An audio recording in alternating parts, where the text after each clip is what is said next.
नमस्कार, मैं हूं राधा राणा और आप देख रहे हैं आर्यभट्ट टाइम्स। आज हम बात करेंगे उस बयान की जिससे देश की राजनीति में हलचल मचा दी है। कांग्रेस अध्यक्ष मल्लिकार्जुन खड़गे ने केंद्र की मोदी सरकार पर बेहद तीखे आरोप लगाए हैं। उन्होंने आरोप लगाया कि सरकार मनमाने ढंग से संसद चला रही है, जरूरी मुद्दों पर चर्चा से बच रही है और विपक्ष की आवाज को लगातार दबाया जा रहा है। खड़गे ने संसद के हाल ही में संपन्न बजट सत्र का उदाहरण देते हुए कहा कि सरकार ने जानबूझकर विपक्षी नेताओं को बोलने नहीं दिया, खासकर राहुल गांधी को, और यह लोकतंत्र के लिए बेहद शर्मनाक है। खड़गे ने यहां तक कह दिया कि मोदी सरकार धीरे धीरे देश की सरकारी संपत्तियों को निजी हाथों में बेच रही है। एयरपोर्ट, खनन क्षेत्र, मीडिया हाउस, टेलीकॉम, हर क्षेत्र में सरकार अपने करीबी उद्योगपति मित्रों को फायदा पहुंचा रही है। खड़गे ने दावा किया कि अगर यही रवैया रहा तो एक दिन मोदी जी खुद देश बेचकर चले जाएंगे। उन्होंने ये भी कहा कि यह सब सिर्फ आर्थिक नुकसान नहीं है, बल्कि इससे देश की राष्ट्रीय सुरक्षा पर भी खतरा मंडरा रहा है। खड़गे ने अमेरिका के साथ भारत के व्यापारिक रिश्तों का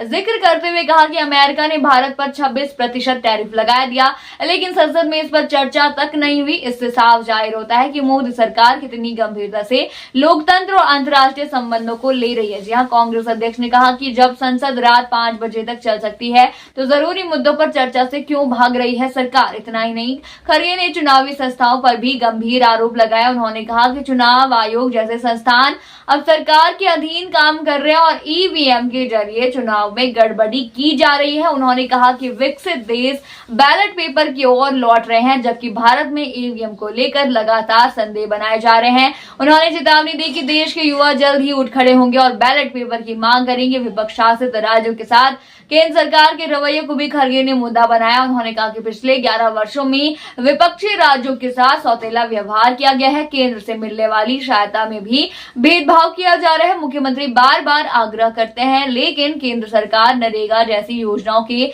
लिए फंड देने से भी परहेज करती है। खड़गे ने तंज कसते हुए कहा कि जो अमीर का दोस्त है वह गरीब का दोस्त नहीं बन सकता। खड़गे ने भाजपा की चुनावी जीत, उन्होंने कहा कि भाजपा 150 सीटों पर लड़ती है और 138 सीटें जीत जाती है। यह कैसे संभव है? उन्होंने महाराष्ट्र का उदाहरण देते हुए कहा कि वहां लोकतंत्र को खत्म करने की साजिश हुई है। वोटर लिस्ट में गड़बड़ियों की ओर भी इशारा करते हुए कहा कि कांग्रेस के वकील और नेता इस पर काम कर रहे हैं और जल्द ही इस धोखाधड़ी को जनता के सामने लाया जाएगा। उन्होंने ये भी कहा कि आज देश के 15 लाख युवा रोजगार के लिए विदेशों में जा रहे हैं और कई लोगों को अमेरिका से हथकड़ियों में भारत लौटाया जा रहा है, लेकिन प्रधानमंत्री चुप हैं। जब जनता पर अत्याचार होता है तब सरकार और प्रधानमंत्री मौन जाते हैं।